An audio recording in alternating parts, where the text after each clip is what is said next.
Tu as dit dans ta parole que si nous avons goûté que l'Éternel est bon, approchons-nous donc, pierre vivante de lui, pierre vivante, rejetée des hommes, mais accueillie, choisie et précieux pour Dieu. Tu nous dis nous-mêmes comme des pierres vivantes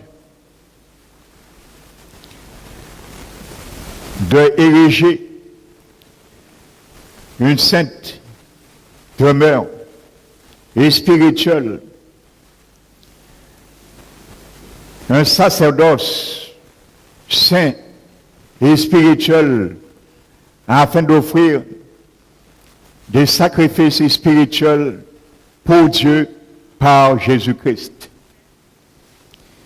Car tu as dit dans ta parole, voici, j'ai mis une pierre angulaire à Sion, précieux et choisi. Tous ceux qui croiront en elle ne seront point confus. À vous l'honneur, car vous avez cru. Mais pour les incrédules, la pierre qu'ont rejetée ceux qui bâtissaient est devenue la principale de l'angle, une pierre d'achoppement, un rocher de scandale. Et c'est à ceux qui sont destinés pour n'a pas voulu croire en la parole de Dieu. Tu as dit, vous au contraire, vous êtes une sainte nation, une race royale, un peuple acquis, afin que nous puissions publier les merveilles de celui qui nous a arrachés des ténèbres et nous a transportés dans son royaume. Nous qui n'étions pas un peuple, mais qui sont devenus maintenant ton peuple. Nous qui n'avions pas obtenu miséricorde, mais nous avons maintenant obtenu miséricorde. Ma prière, Seigneur, ce matin, c'est que toute personne que tu as conduite ce matin dans ce lieu puisse sortir établie comme une pierre vivante dans ton édifice, sous ton fondement, le fondement de la vie éternelle. Afin, Seigneur, qu'il ne puisse point demeurer et heurter dans cette pierre de scandale que tu deviendras, Seigneur, un jour pour leur vie. Qu'il sorte, Seigneur, le cœur dans la joie de recevoir ce grand salut, Seigneur, que tu as manifesté en Jésus-Christ, notre Rédempteur. Nous t'élevons, Seigneur, déjà pour ce grand salut si merveilleux que nous avons goûté et nous sommes en train de déguster chaque jour ces délices éternelles. Que ce matin, Seigneur, que je sois un instrument entre tes mains, que ton onction repose sur ma vie, afin de communiquer ta parole. Que ce matin, mon Dieu, tu touches les cœurs. Et toi, Saint-Esprit, envoyé dans ce lieu ce matin par le Père, que tu convainques de péché, de justice et de jugement pour la gloire de Jésus, car il est l'auteur et le chef suprême de son Église. Je prends autorité ce matin dans ce lieu de chasser tout esprit de distraction Je chasse tout esprit de sommeil dans ce lieu. Et je vous ordonne de sortir dans ce lieu maintenant, au nom de Jésus. Et que ton nom soit évoqué dans ce lieu, Père. Nous t'avons prié dans le nom majestueux de notre Rédempteur Jésus-Christ. Amen. Asseyez-vous, frères et sœurs. Je demande aux jeunes de retrouver vos moniteurs et monitrices respectifs.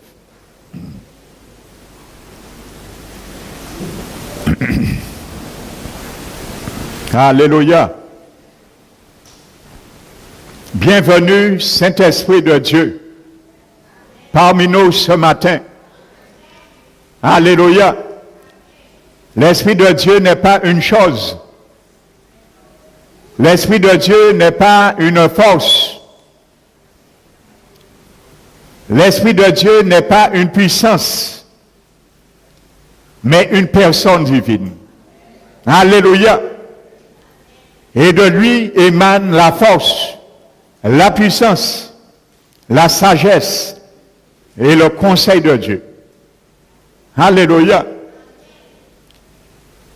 Il est le plus grand ouvrier de l'univers que Jésus a envoyé pour bâtir son Église. Alléluia. Et il est en train de continuer à arracher des parpaings dans ce monde, des pierres vivantes, pour les mettre sur cet édifice, pour activer la venue de notre Seigneur Jésus. Il a été envoyé pour cela. Et comme dit la parole, toi qui es déjà son habitation en esprit, réjouis-toi ce matin.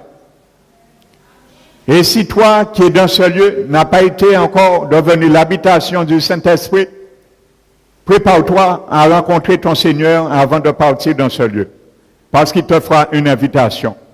Alléluia. Nous allons ouvrir la parole de Dieu dans le livre de Romains.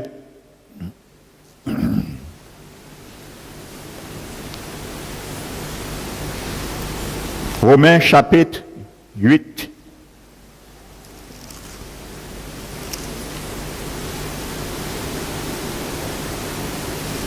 Verset 9.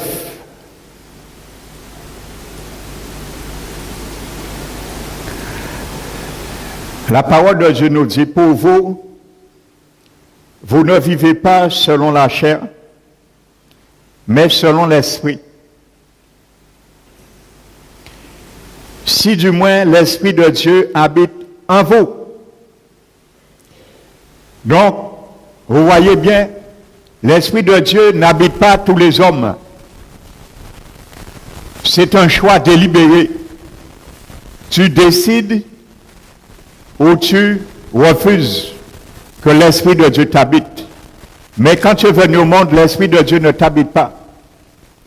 Et la Bible dit, si ton esprit n'est pas habité un jour par l'Esprit de Dieu, ton esprit humain demeure mort dans les ténèbres. Alléluia.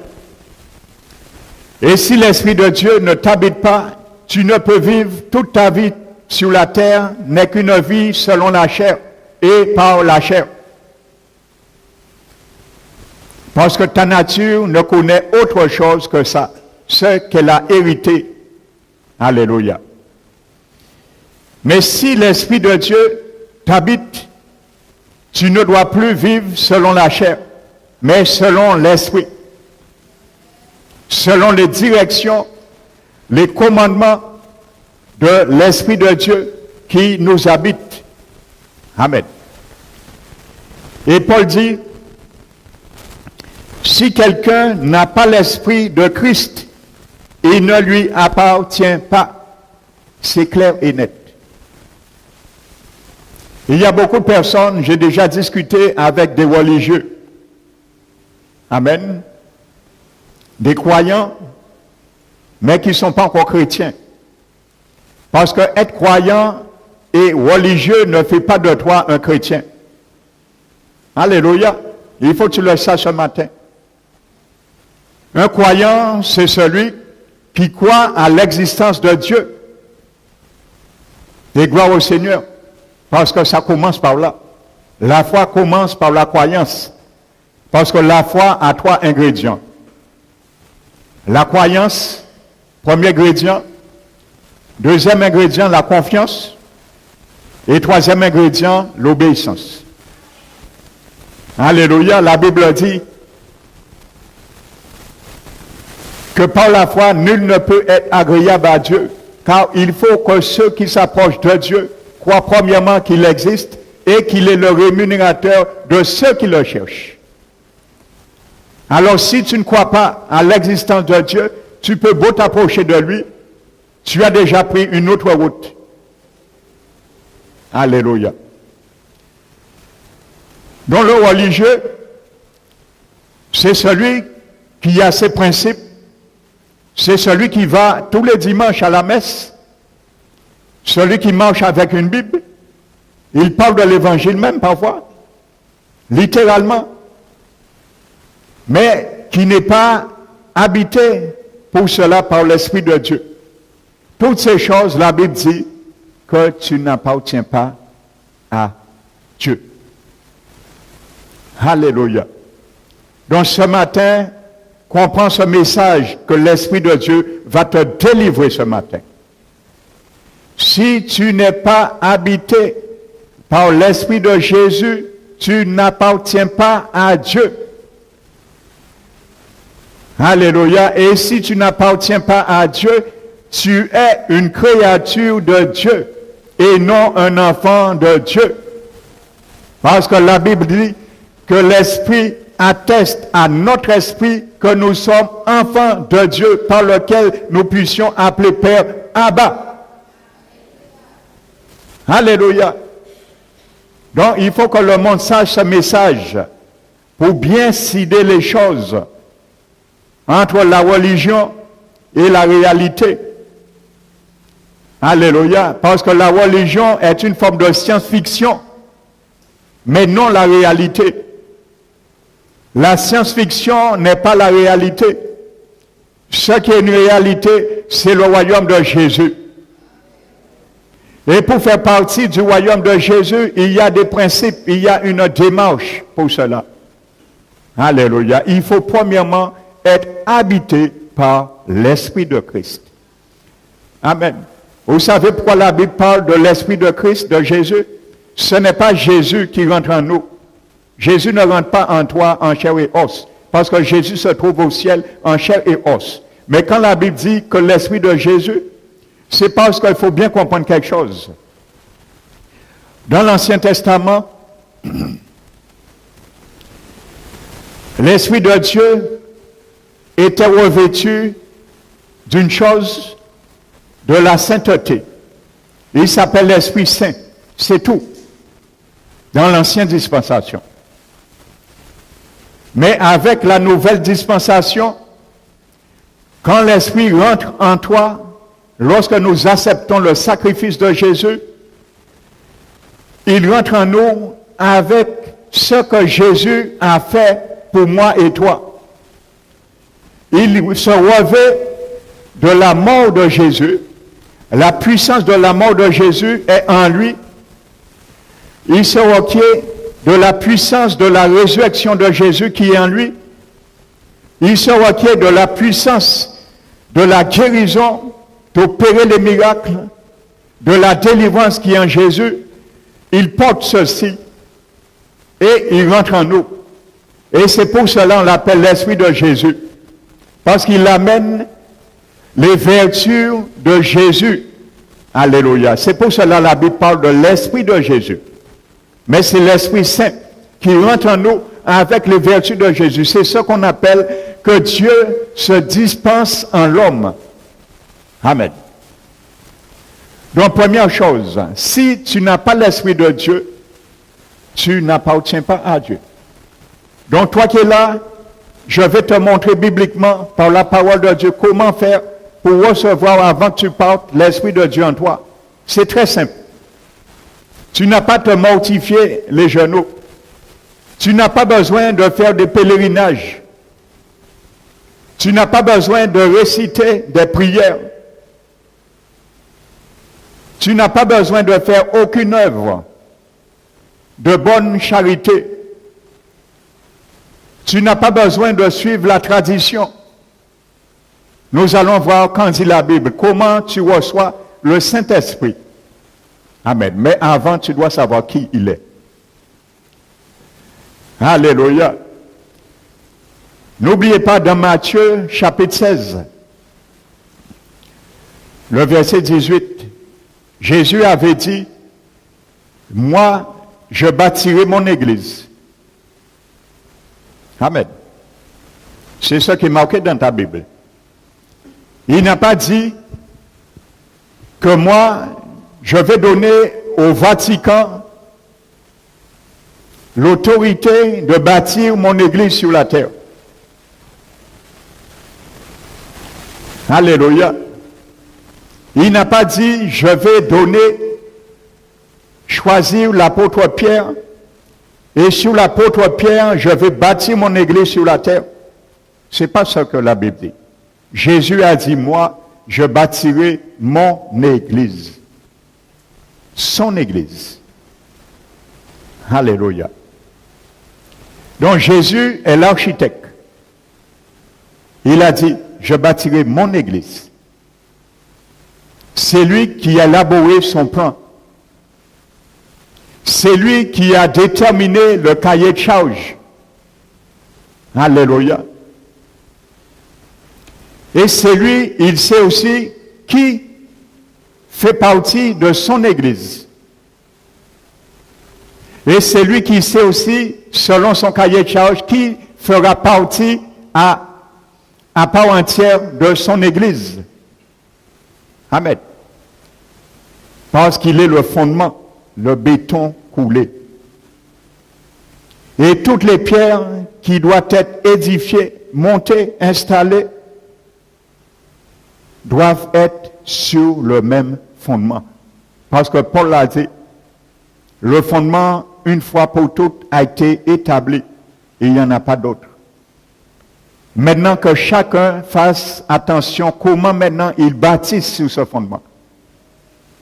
Que celui qui bâtit avec des choses comme le chaume, le bois, la paille, ne pourront pas passer au test à l'épreuve de feu. Mais ceux qui bâtissent avec les pierres précieuses, l'or et l'argent, ça passe à l'épreuve de feu, sans être détruit. Donc voici un principe pour faire partie de l'Église du Christ. Alléluia. Ta vie doit être édifiée sur le matériel que Jésus va employer pour t'édifier tous les jours de ta vie, ton esprit, ton âme et ton corps. Alléluia. Donc Jésus l'a dit, je bâtirai mon église et le séjour des morts ne prévaudront point contre elle. Alléluia.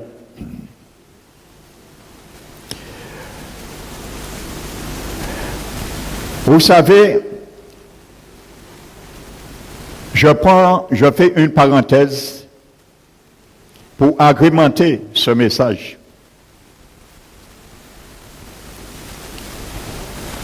Dans le temps, le mariage juif antique, ceci se faisait en deux parties. La première partie, les fiançailles duraient 2 ans, et ensuite c'était la cérémonie du mariage. Donc pour les fiançailles, le père du fils envoyait chercher une fille pour son fils. Et il pouvait être aidé par un agent exécutant. Donc c'est ça qui se passait.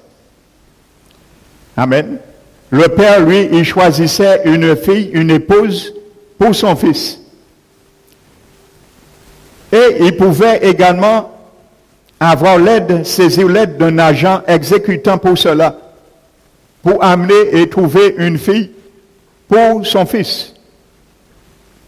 Amen. N'oubliez pas, Jésus l'a dit dans Jean chapitre 6, verset 44. Nul ne peut venir à moi si le Père qui est dans les cieux ne l'attire. C'est la même réalité. Amen. Vous savez, Dieu le Père parle dans nos vies, la vie des hommes, pour les attirer à Jésus. Parce qu'il a envoyé un agent exécuteur pour cela, c'est le Saint-Esprit. Et l'Esprit de Dieu est à l'honneur aujourd'hui, ce matin. Alléluia. Parce que c'est lui que Jésus a envoyé me chercher un jour, faisant partie de son épouse. Alléluia. Jésus-Christ, c'est l'Esprit de Dieu que le Père a envoyé, l'agent exécuteur. C'est lui que Jésus a envoyé, le Père a envoyé un jour pour toi, mon frère, ma soeur. Alléluia. Mais malheureusement, il y a beaucoup d'hommes et de femmes qui résistent. Ils ont résisté. Et c'est pour ce faire, ils demeurent dans la religion. Ils ont résisté, ils résistent et demeurent dans la tradition. Et il dit, il faut à moins, bon Dieu qu'à comprendre, mais ils ne savent pas qu'ils ne sont pas moins hors du plan de Dieu. Avec le raisonnement. Nous allons voir ce principe, frères et sœurs. Prenons Genèse 24.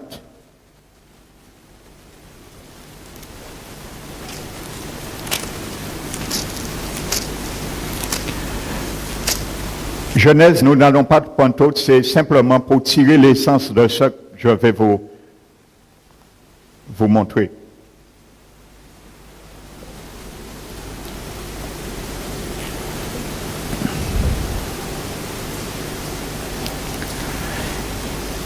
La Bible nous dit au verset 2, Genèse 24, Abraham dit à son serviteur, Eliezer, vous savez, en hébreu, le mot Eliezer veut dire celui qui secoue, consolateur. Écoute bien. Eliezer en hébreu veut dire celui qui secoue, consolateur. Le même mot qui est attribué dans le grec au Saint-Esprit, parakletos. Un paraclet. L'Esprit de Dieu s'appelle le paraclet dans le Nouveau Testament. En grec, parakletos veut dire celui qui secoue, consolateur. Le même mot qui est attribué au serviteur le plus ancien d'Abraham, Eliezer. Il était chargé en tant qu'agent, comme le mariage antique juif, agent exécuteur pour aller chercher une épouse pour Isaac, le fils d'Abraham. Le plus ancien, alléluia, et l'Esprit Saint également a toujours existé avec la Trinité, le Dieu Elohim, unique en toi. Amen.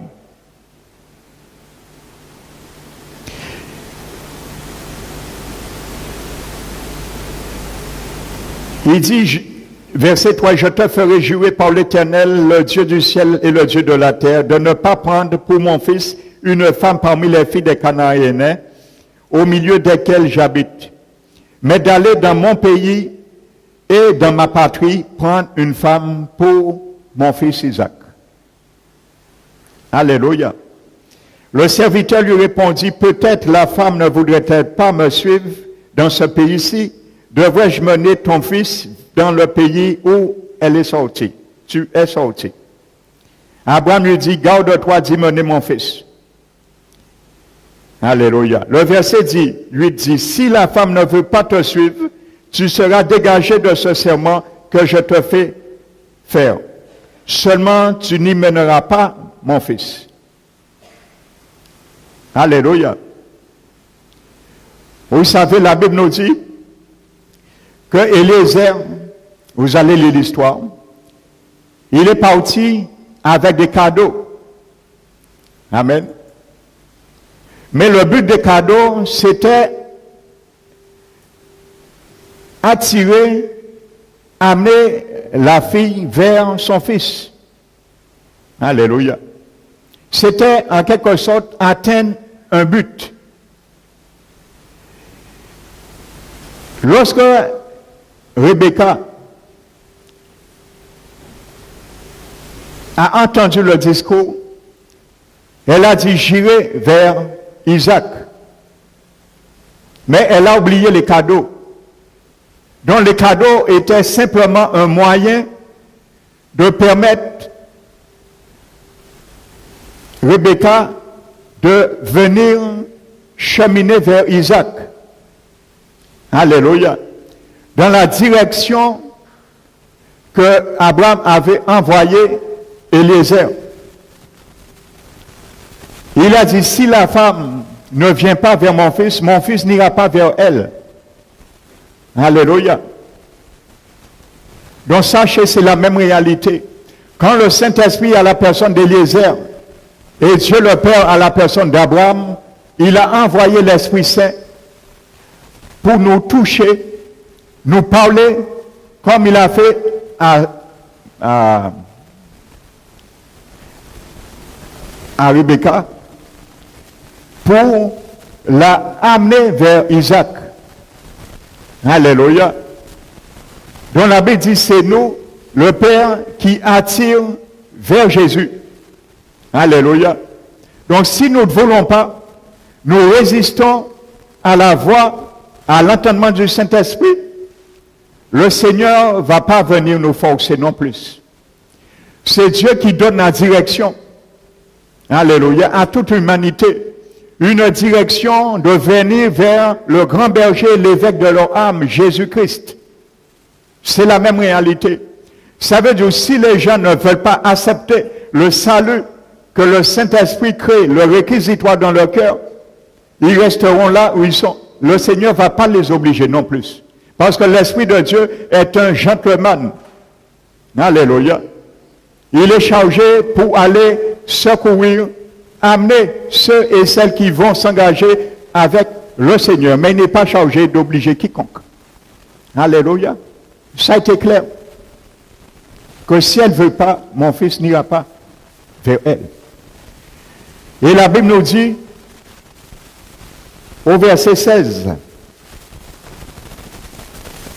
c'était une jeune fille très belle de figure. Elle était vierge. Alléluia. Vous savez, c'est la même réalité. Paul, dans 2 Corinthiens 11, a dit que je vous ai fiancé à un seul épouse. Alléluia. Je vous ai fiancé à une seule épouse pour vous présenter comme une vierge sage à Jésus-Christ. C'est la même réalité. L'Esprit de Dieu cherche l'Église du Seigneur qui doit devenir comme une vierge sage pour Jésus. Parce que l'Église est à l'état des fiançailles actuellement. L'Église est la fiancée de Jésus pour devenir un jour son épouse. Mais ça se fera à l'avenir, dans les noces de l'agneau, au ciel. Alors aujourd'hui, tu peux te préparer pour ce festin. Alléluia. La Bible dit que tu vas manger de la viande fraîche. Malgré ton corps glorifié, il est marqué. Tu vas boire le fruit de la vigne. Alléluia. Que Jésus a dit, là de la Sainte Seine, qu'il ne boira plus jamais jusqu'à le jour de les noces. Il va le boire une deuxième fois avec eux. Donc c'est la même réalité. Celui qui secourt. Amen. Rebecca a été également cette femme. L'Église qui a été choisie. Nous allons prendre, frères et sœurs, Lévitique.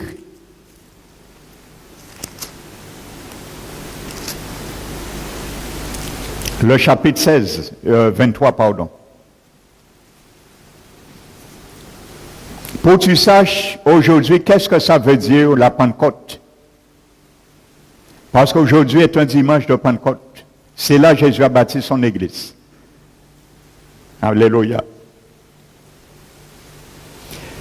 Verset 15. La fête de la Pentecôte était appelée la fête des prémices, pas des prémices, la fête de la moisson. Au verset 15, la Bible nous dit, depuis le lendemain du sabbat, du jour où vous apporterez la gerbe qui sera agitée de côté et d'autre, vous compterez 7 semaines entières. Pentecôte, littéralement, veut dire compter 50. Pentecôte veut dire compter 50. En hébreu. Alléluia. C'est très simple. Compter 50. Il fallait compter 7 semaines à partir du samedi, du sabbat, où était agitée la gerbe, nous avions vu, qui représentait Jésus, les prémices, sa résurrection. Ça faisait un dimanche. Jésus ressuscite un dimanche. Il a été cette gerbe, avec plusieurs épis. Mais la Bible nous dit, 50 jours après, c'était la Pentecôte. La Bible nous dit que Jésus restait 40 jours avec ses disciples et il est parti au ciel. Et il a été glorifié le 50e jour, le jour qu'il a envoyé l'Esprit Saint. Amen. 10 jours après, qui fait 50 jours, qu'il a accompli cette fête également. Amen. Donc il représentait que Jésus, lorsqu'il ira au ciel, la fête de la Pentecôte dans l'Ancien Testament représentait que l'Esprit de Dieu qui viendra et qui va bâtir, chercher une épouse. Alléluia, ce qui a été fait. La Bible dit, vous apporterez, verset 17, c'est là que je vais venir avec toi ce matin. Vous apporterez de vos demeures 2 pains pour qu'ils soient agités de côté et d'autre. Ils seront faits avec 2 dixièmes de fleur de farine et cuits avec du levain. Ce sont les prémices de l'Éternel. La Bible nous dit que l'Église doit être les prémices de l'Éternel. Jésus a été les prémices de la résurrection. Mais nous, le jour de la Pentecôte, les disciples ont été les prémices de l'Église, du corps du Christ. Alléluia. Paul le dit bien dans Romains 11, que nous sommes les prémices. Jacques nous le dit aussi. Nous sommes les prémices. Alléluia. Donc, la Bible nous montre une différence. Vous savez, lorsque vous allez voir la fête des prémices dans Lévitique qui représentait Jésus, il n'y avait aucune offrande qui était faite combinée avec du levain. Parce que Jésus n'a pas connu de péché. Mais le jour de la Pentecôte, regardez bien, la Bible dit qu'il y aurait 2 pains qui seraient agités. Alléluia. Ces 2 pains représentent le corps du Christ, qui représente uni d'une autonomie. Alléluia. Un seul corps, les 2 pains autonomes qui représentent le premier pain, les Juifs, la nation juive, et le deuxième pain, la nation païenne. Et regardez bien, ils seront cuits avec du levain.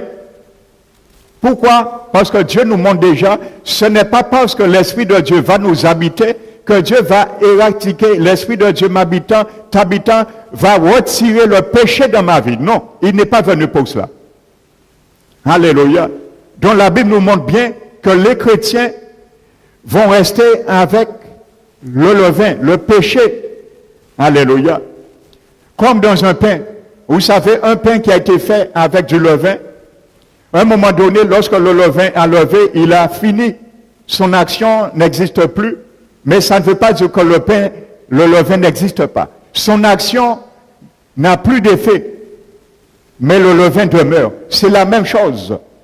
Alléluia. Dieu nous montre, ce n'est pas parce que nous sommes sauvés et que nous avons encore le péché en nous que Dieu permettra qu'on vit dans le péché. Non. Alléluia. Le péché est là comme le levain, mais son action doit être arrêtée. C'est ça qu'il faut comprendre. Alléluia. Son action doit être inopérante, parce que l'Esprit de Dieu doit s'opposer à chaque instant. Alléluia. Donc la Bible nous montre les deux pains, ce sont les pierres vivantes dans le monde entier, les Juifs et les païens qui sont unis en une seule race et en un seul corps autonome, le corps du Christ qui représente l'Église de toutes les nations maintenant, ceux et celles qui veulent comme le vrai Israël maintenant. Amen. La Bible dit que vous les apporterez dans chaque demeure. Amen. Et nous allons voir que ces deux pains ont été apportés le jour de la Pentecôte dans les demeures également. Lorsque l'Esprit de Dieu est descendu dans la chambre haute. Amen. Donc c'était la demeure maintenant que Dieu agitait et acceptait ces deux pains qui étaient tournoyés devant l'Éternel.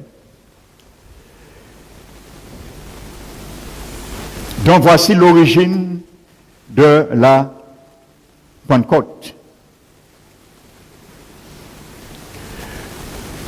Jésus avait dit, lorsqu'il bâtira son Église, il va envoyer le Saint-Esprit de Dieu. Amen.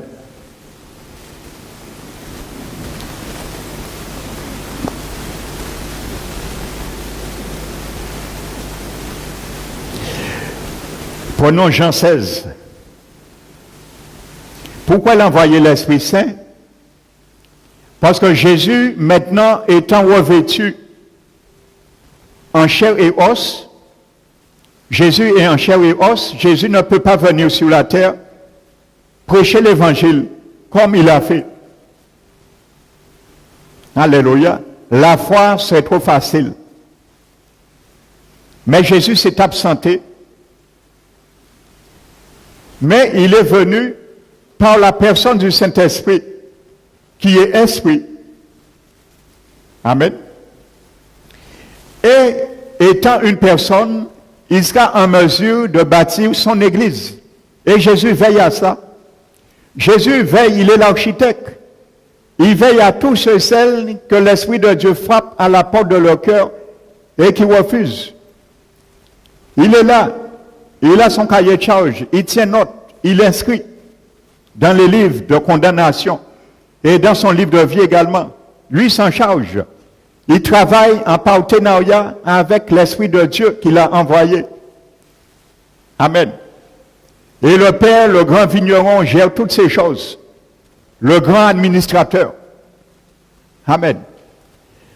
Jésus a dit, cependant, verset 7, Jean 16, « Je vous dis la vérité, il vous est avantageux que je m'en aille, car si je m'en vais pas, le consolateur, alléluia, je vous dis, c'est le même mot qui est envoyé pour Eliezer, un agent exécuteur. Et Jésus a envoyé l'Esprit de Dieu, agent exécuteur aussi.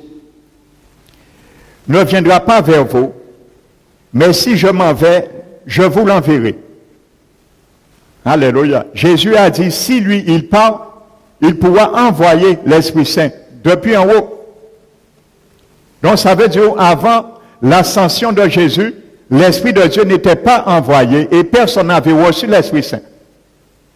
Alléluia. Je le répète, dans Jean 20, lorsque Jésus est ressuscité, la Bible dit, il a soufflé sur les disciples et il a dit, recevez l'Esprit Saint. Ils n'ont pas reçu l'Esprit Saint ce jour-là. Parce que la Bible se serait contredit.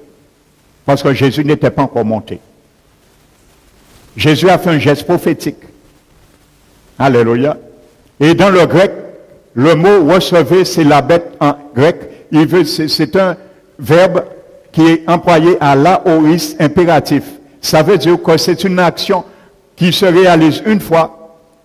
Il n'y a pas de dédoublement, mais qui peut se réaliser l'événement aussi bien au présent qu'au futur. Alléluia.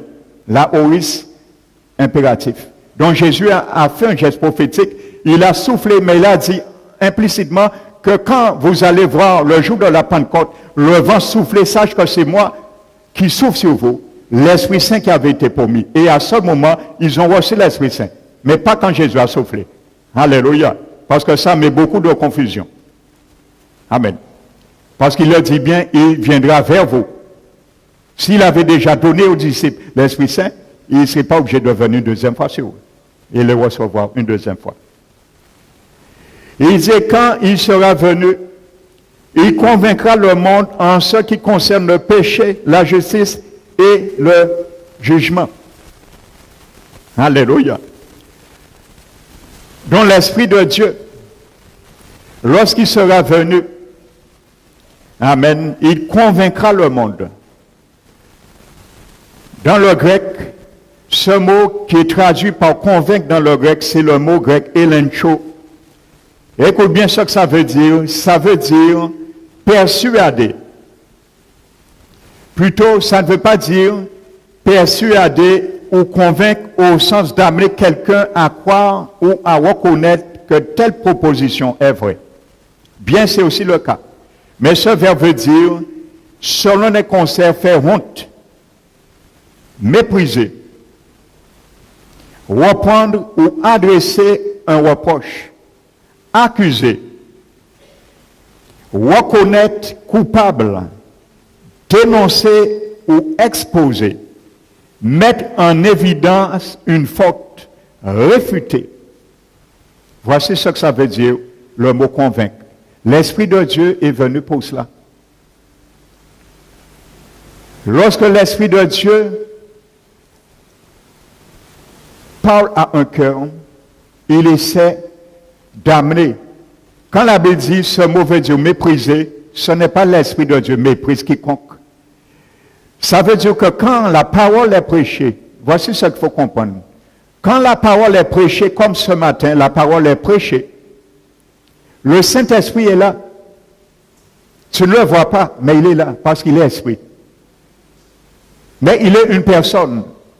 Un esprit a un corps spirituel. Alléluia. Il a un corps spirituel. Il est là. Et lui, l'Esprit Saint, il est derrière la parole. Et il convainc. Quand la parole est prêchée, il convainc un cœur.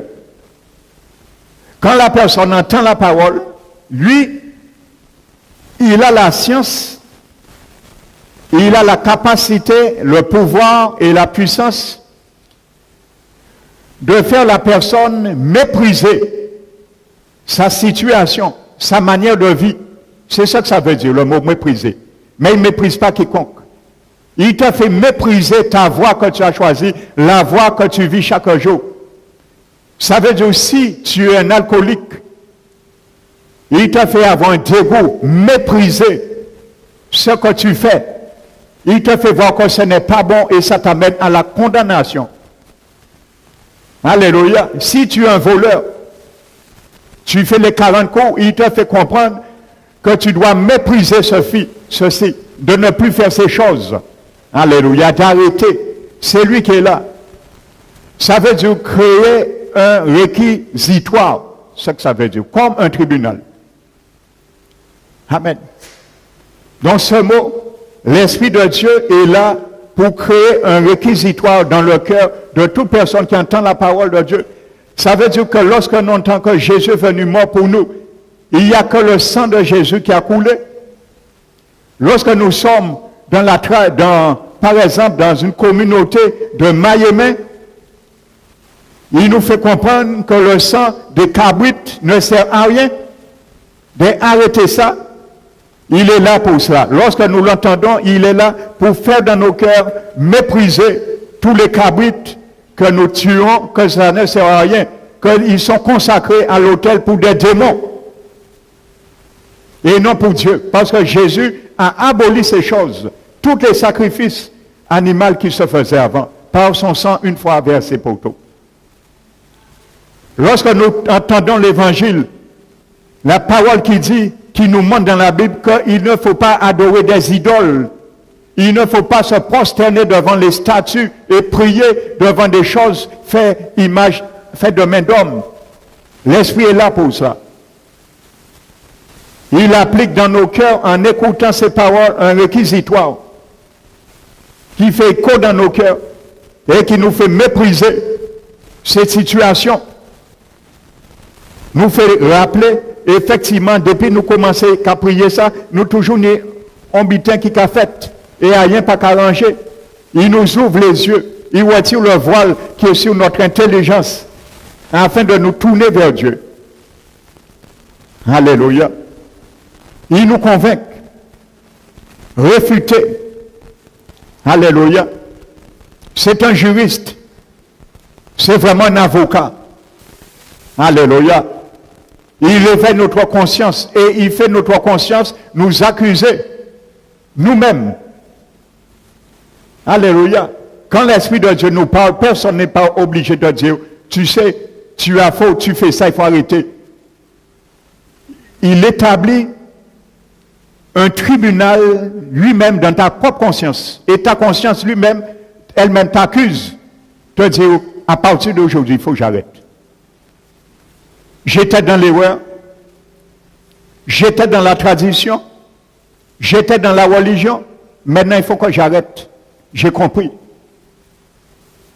Alléluia. Et quand tu as compris, il ne faut pas outrager l'esprit de grâce qui t'a ouvert les yeux.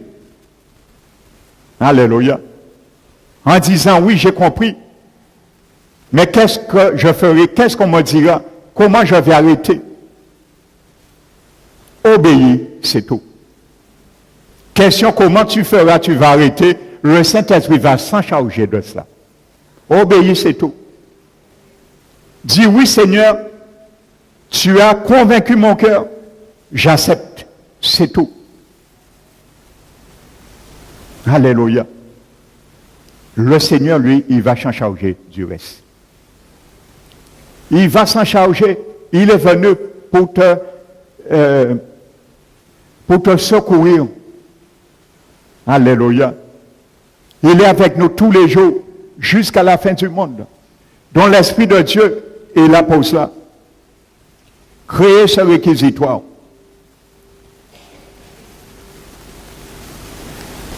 Amen.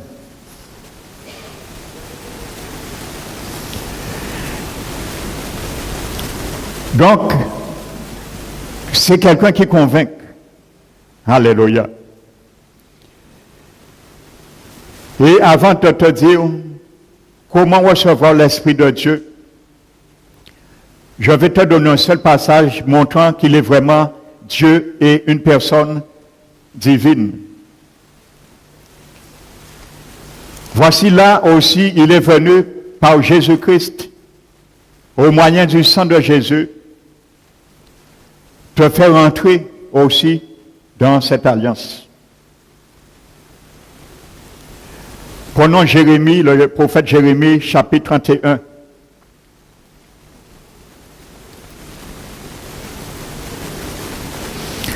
Le verset 23 nous dit, « Mais voici l'alliance que je ferai avec la maison d'Israël. » Alléluia.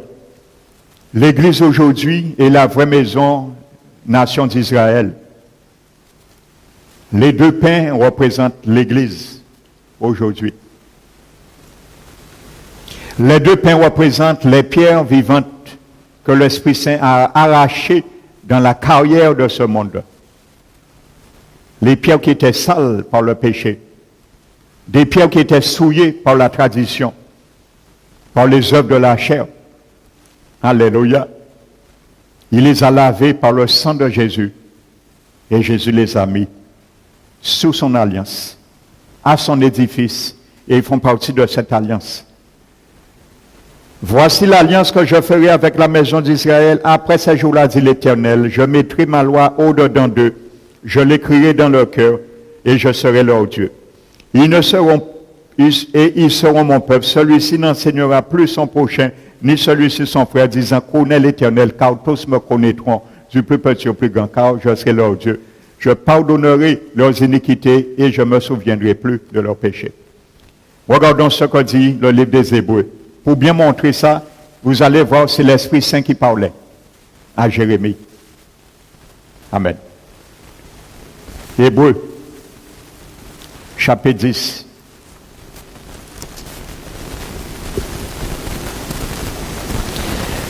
Verset 13. C'est ce que le Saint-Esprit nous atteste aussi, après avoir dit, voici Élisée, le reste. Jérémie 31, l'Esprit de Dieu qui parlait. C'est confirmé dans Hébreux 12, 10. C'est ce que le Saint-Esprit nous atteste aussi, car après avoir dit, donc c'est une personne. Alléluia. Il parle de son alliance.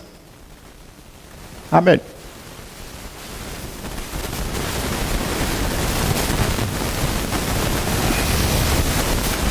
Prenons maintenant le livre des Actes des Apôtres, le chapitre 2.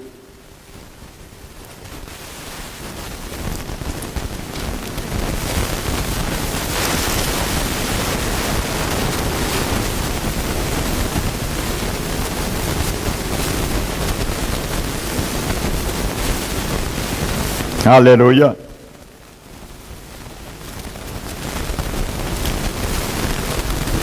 Paul a dit dans Tite chapitre 3 que nous avons été sauvés, non par les bonnes œuvres de justice que nous aurions faites. Amen. Mais par le bain de la régénération. Ça veut dire la nouvelle naissance qui se passe dans ton esprit. Ça s'appelle le bain de la régénération. Donc c'est comme ça que tu es sauvé. Par le bain de la régénération. Le mot bain en grec veut dire lavement complet. Parce que le sang de Jésus purifie ton cœur avant que l'Esprit de Dieu rentre.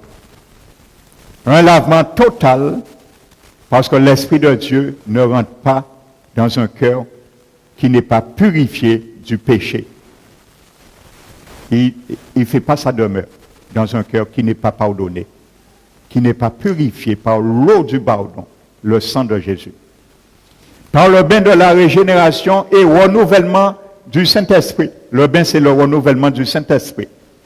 Dieu l'a répandu sur nous en abondance par Jésus-Christ, afin que, justifiés par sa grâce, nous devenions héritiers en espérance de la vie éternelle. Alléluia. Voici comme ça on est sauvé. Amen.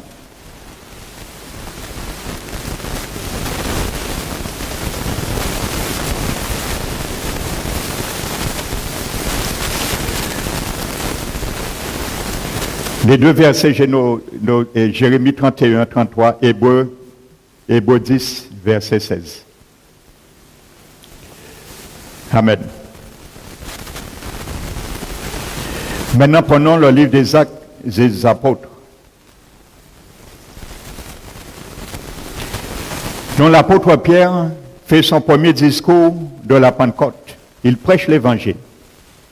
Le premier message de l'Évangile, le jour de la Pentecôte. Verset 37. Après avoir entendu ce discours, Amen. Chapitre 2, verset 37. Donc, ils ont entendu que Jésus était venu le Sauveur, il devait mourir pour nous. Donc, après avoir entendu ce discours, l'Évangile, ils eurent le cœur vivement touché. Est-ce que ce matin, ton cœur est vivement touché? Ils eurent le cœur vivement touché. Amen. Le mot vivement touché dans le grec est un mot rare. On trouve ce mot uniquement là dans tout le Nouveau Testament. Ce mot qui est traduit par vivement touché. Ça veut dire les piqûres de poignard. Alléluia, ça fait mal. La parole, la Bible dit, est un feu dévorant et aussi un marteau qui brise le roc. La parole de Dieu, l'abbé dit, est inspirée pour convaincre, enseigner, corriger et instruire dans la justice de Dieu. Alléluia. La parole les a corrigés, leur aveuglement, parce qu'ils étaient dans la religion du judaïsme. Mais l'Esprit de Dieu était là. Lorsque Pierre prêchait la parole, il a créé un réquisitoire. C'est ça, il a convaincu de péché, de justice et de jugement. Jésus n'avait pas pu les convaincre quand Jésus était sur terre. Mais l'Esprit Saint est venu, il les a convaincus. De ce que Jésus disait était vrai. Parce que l'abbé dit l'Esprit de Dieu est omniprésent, omnipotent et omniscient. Alléluia. Ils ont le cœur vivement touché. Ils ont reconnu le dégât qu'ils ont fait. Ils ont crucifié Jésus. Et ces convictions les amènent maintenant, le réquisitoire les amène maintenant à la consolation. Et il y a certains qui entendent l'évangile. Leur conscience les batte. Mais le cœur, leur conscience ne les amène jamais à la consolation. Ils refusent d'accepter. Ils ont dit en conscience que c'est la vérité. J'ai déjà entendu des gens me le dire, en conscience c'est la vérité. Mais on ne paye pas. Mais pourquoi on ne paye pas? Vous convaincu c'est la vérité, mais vous-même qui condamnez. Ou quand confesser, convaincu, bon Dieu touche que et moi ne paye pas. Quand on ne paye pas. Ou quand compter, c'est où alors? Dieu qui a bon l'esprit pour ça, pour faire ça, on ne paye pas. Acceptez. C'est là l'amour de Dieu. L'amour de Dieu consiste à garder ses commandements. La vie éternelle, Jésus a dit, c'est qu'ils te croient, Père, ils te connaissent, Père, et celui que tu as envoyé, ton Fils Jésus-Christ. Alléluia. Et maintenant, Pierre, l'Esprit les amène maintenant à être consolés de leur condamnation. Verset 38. Voici comme ça tu reçois l'Esprit Saint. C'est simple. Repentez-vous. La repentance, je disais dimanche dernier, repentance et conversion, c'est deux choses différentes. Amen. La repentance te fait prendre conscience de ton état. Alléluia. Il te fait prendre conscience de ton état, que tu es faux devant Dieu, que ta justice n'est un vêtement souillé devant Dieu, et tu as besoin d'un vrai vêtement pour te requier de la vraie justice, du pardon de Jésus. Alléluia. Donc, ton cœur est touché, comme ces 3000 personnes. Mais la conversion, convertir en grec veut dire faire demi-tour. Voici ce que ça veut dire le mot grec, convertir.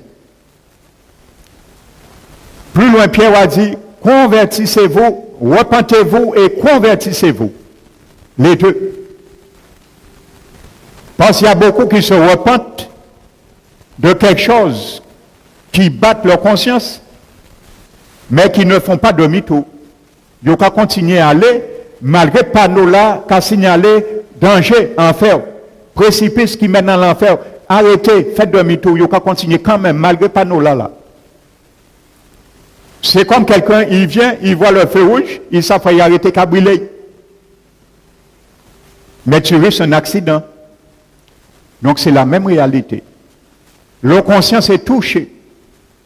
Ils se repentent. Et c'est ça que j'expliquais. Il y a ceux qui donnent leur vie au Seigneur, ils font une repentance, une prière de repentance, c'est tout.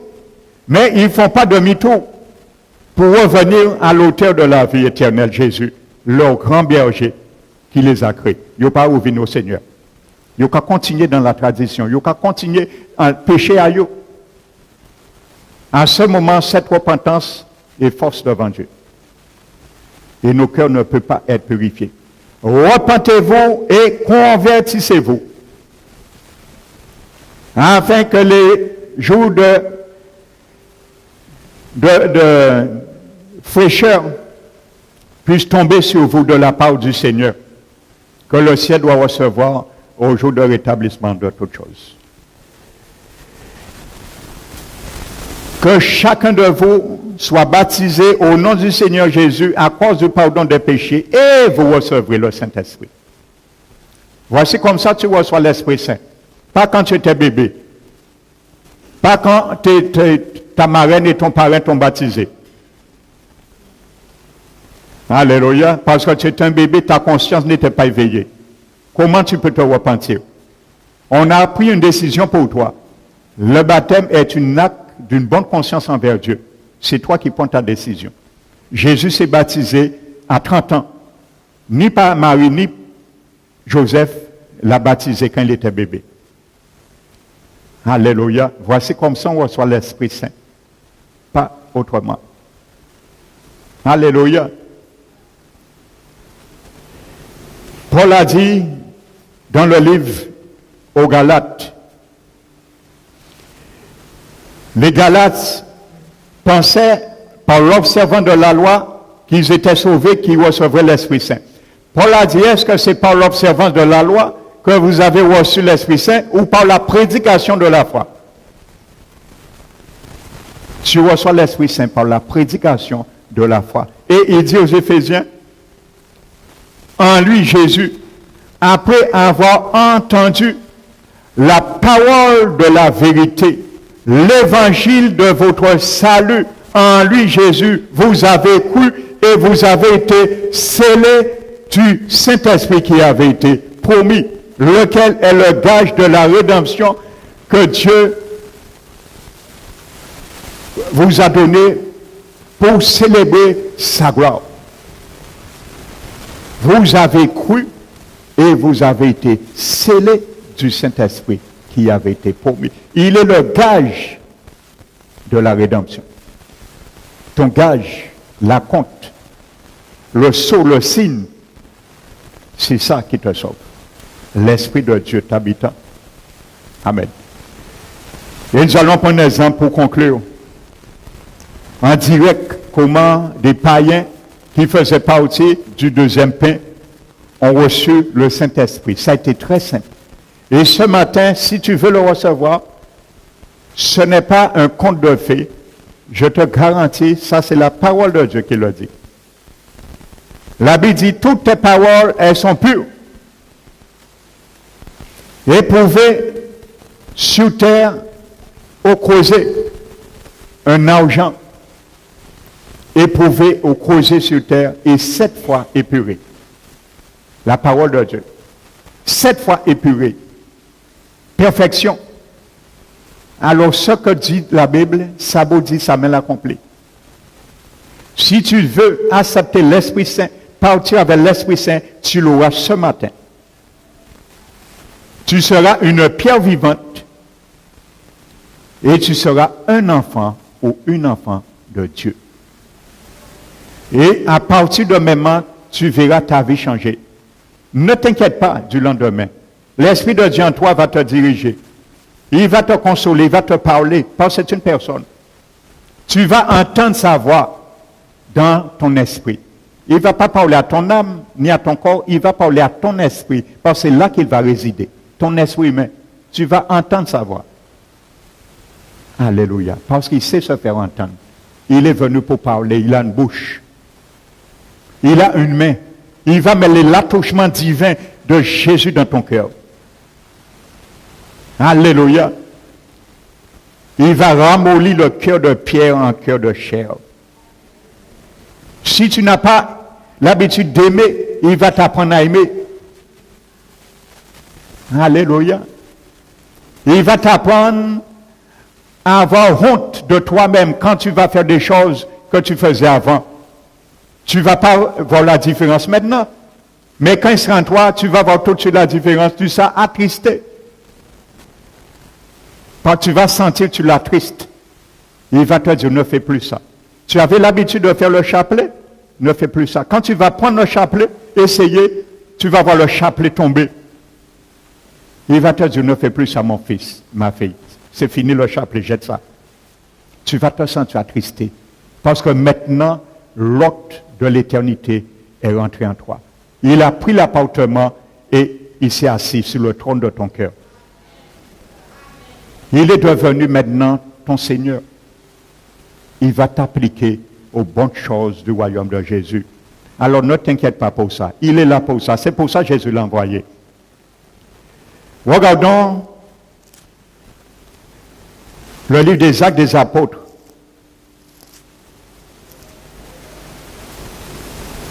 Il y avait un homme, je conclue avec ça, il y avait un homme, cet homme était un païen. Il ne connaissait pas le Seigneur. Il priait en sa façon. Il faisait, lisez l'histoire, Acte 10, vous allez lire l'histoire, je ne vais pas tout prendre. Il faisait des aumônes aux pauvres. C'est pas ça la tradition après nous?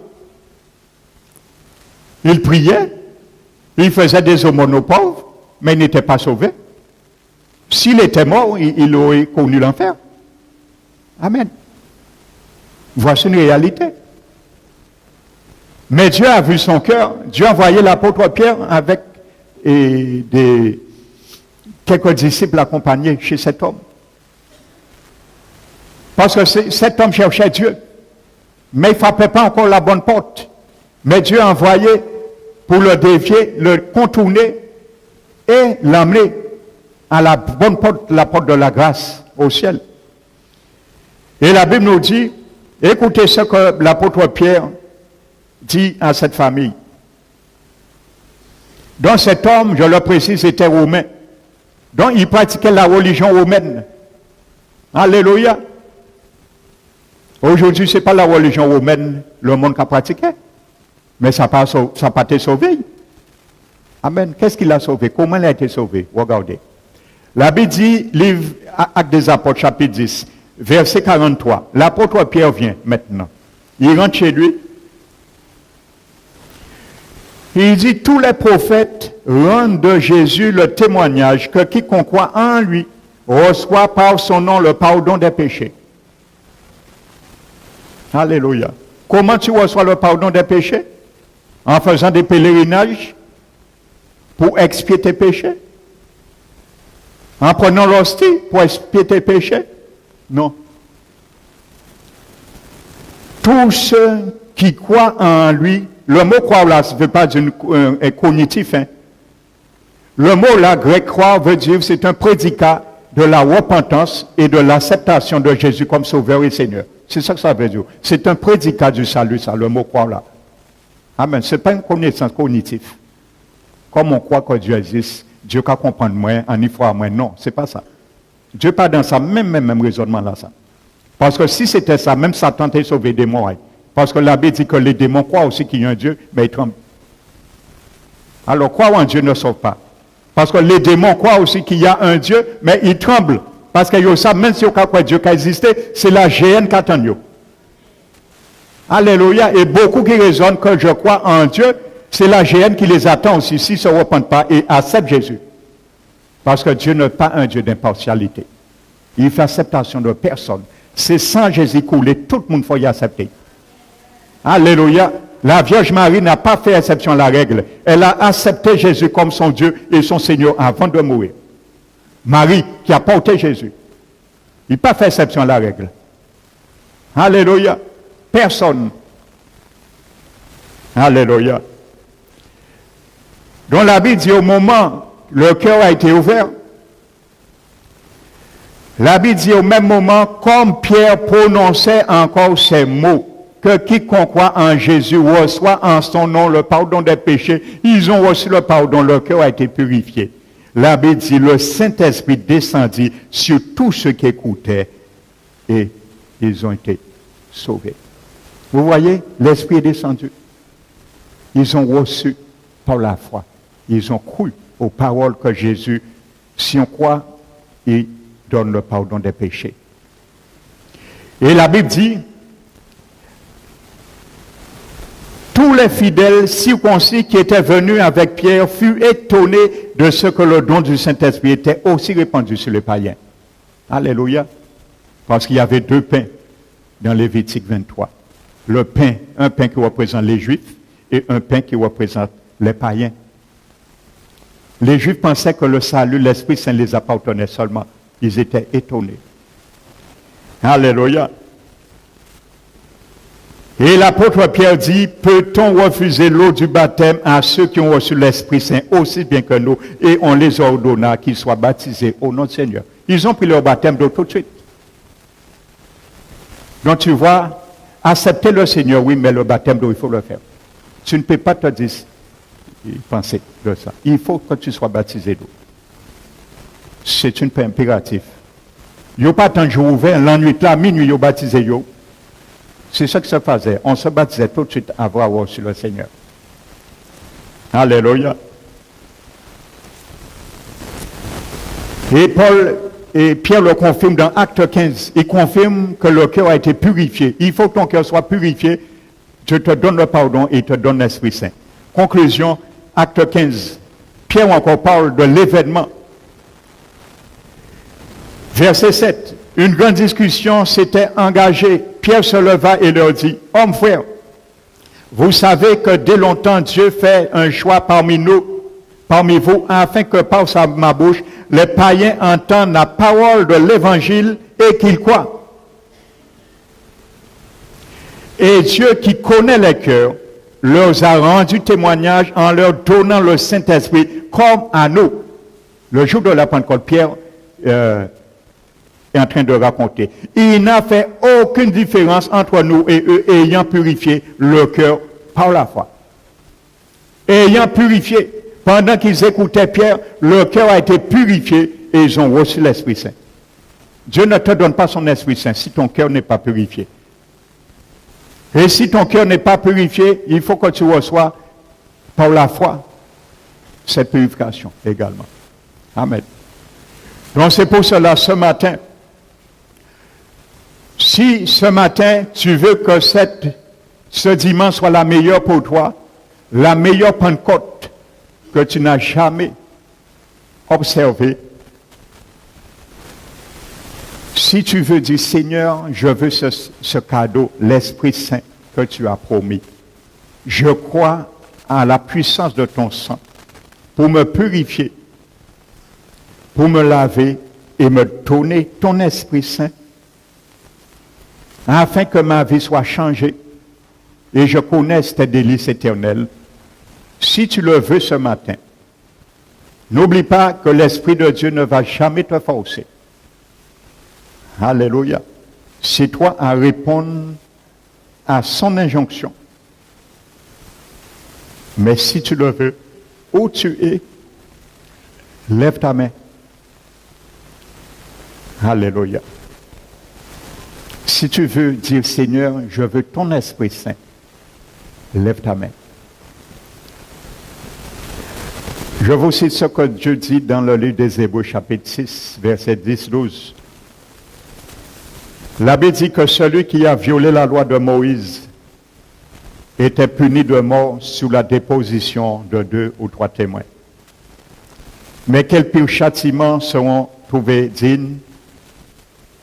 Celui qui aura foulé le Seigneur Jésus, profané le sang de l'alliance par lequel il a été sanctifié et outragé l'Esprit de grâce.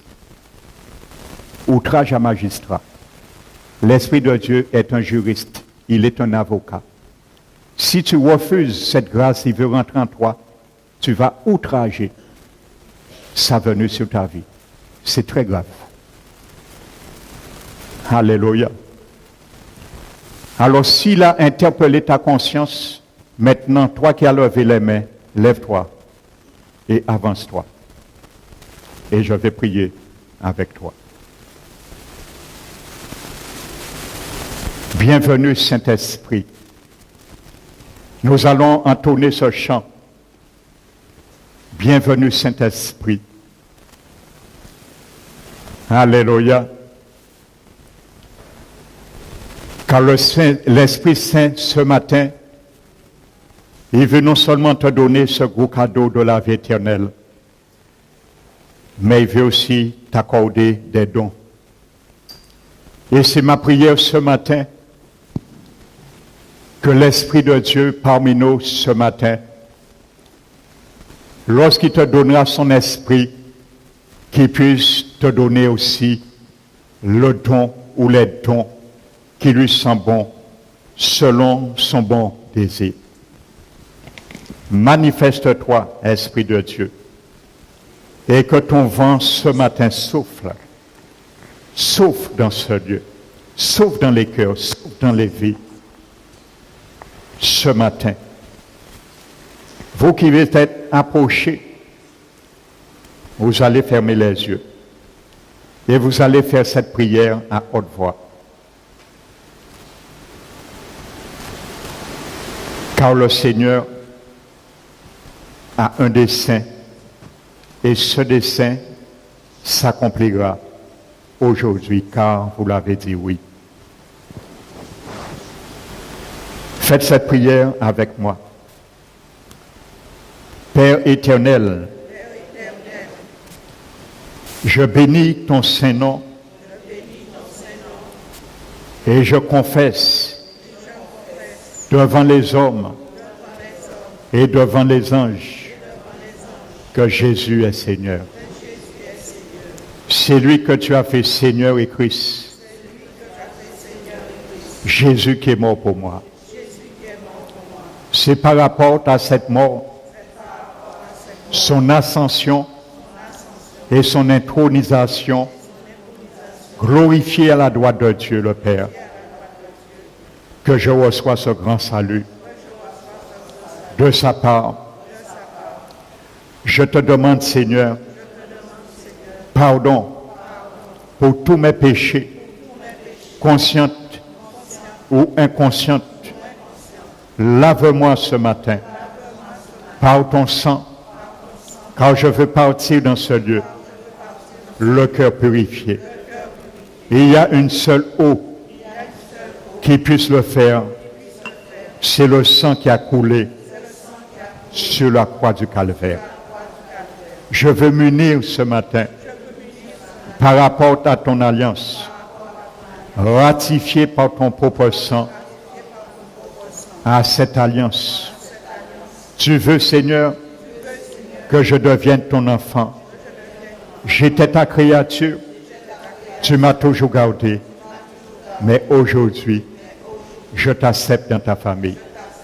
Je t'accepte comme mon Père et j'accepte mon Seigneur Jésus comme mon Rédempteur et mon Sauveur. Tu dis dans ta parole que si je confesse de ma bouche que Jésus est le Seigneur, oui Père, je le confesse ce matin, que Jésus est le seul Seigneur. Et si je crois dans mon cœur que Dieu l'a ressuscité des morts, je serai sauvé. Car c'est en croyant du cœur qu'on parvient à la justice et en confessant de la bouche qu'on parvient au salut. Je te remercie, je ouvre mon cœur et je t'accepte ce matin. Je te dis, grand Seigneur, trop souvent, trop longtemps, tu as frappé. Mais aujourd'hui, par la grâce qui m'a été faite par ton esprit, j'ouvre mon cœur. Je te donne ma vie et prends possession de mon être tout entier. Je te donne mon esprit, mon âme et mon corps qui t'appartient comme l'être tout entier, afin que tu les sanctifies pour ta venue prochaine et que je sois dans ce lot, partir à ta rencontre dans les airs lorsque tu parleras au son de la trompette. Je te remercie. Je reçois ce salut par la foi.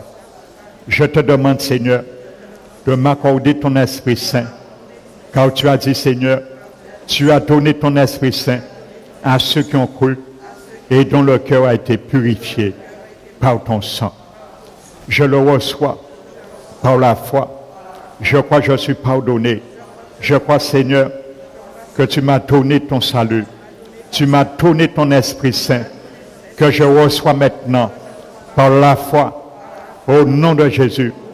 Je te demande, Seigneur, de m'accorder, Seigneur, la plénitude de ton esprit que tu as déversé comme un flot torrentiel sur ton peuple le jour de la Pentecôte. Accorde-moi, Seigneur, les dons par ton esprit comme il te semble bon. Je suis ouvert et je suis disposé à les recevoir. Manifeste ta grandeur. Je te bénis, Père, et je te remercie. Au nom de Jésus-Christ. Amen. Je vais maintenant vous demander de garder les yeux fermés et je vais prier pour vous. Je vais demander à la chorale d'entonner ce chant Bienvenue Saint-Esprit à voix basse. Bienvenue Saint-Esprit. Seigneur, je te remets, Seigneur, tes enfants.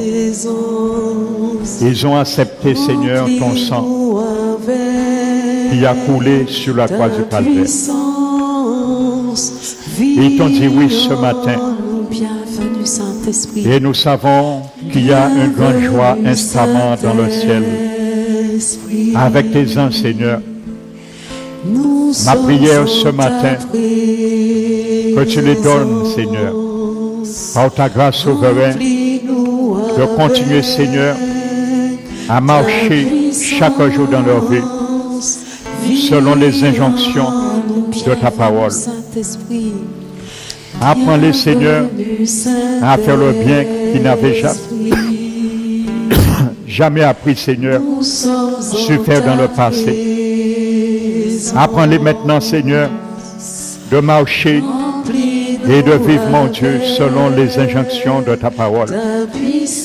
Je te demande, Seigneur, d'inscrire leur nom dans ton livre de vie et de faire, Seigneur, que jamais leur nom ne soit effacé dans ce livre de vie.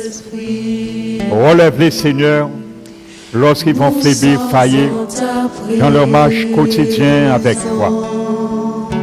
Je te demande, Seigneur, maintenant, tu as dit, Seigneur, par la bouche de ton apôtre Pierre, le jour de la Pentecôte, la promesse du salut, de l'Esprit Saint, mais aussi des dons, est pour eux également, Seigneur.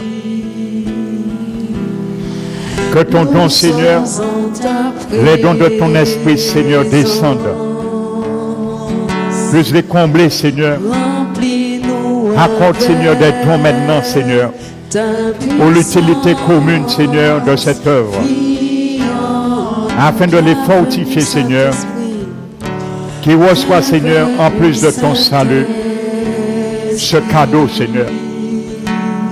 Je te bénis, je te remercie, Seigneur, de sceller par ton sang maintenant cette alliance qui vient de conclure avec toi. Merci, Père, au nom de Jésus-Christ. Amen. Restez debout. Maintenant, nous allons entonner ensemble ce chant. Alléluia. Bienvenue Saint-Esprit.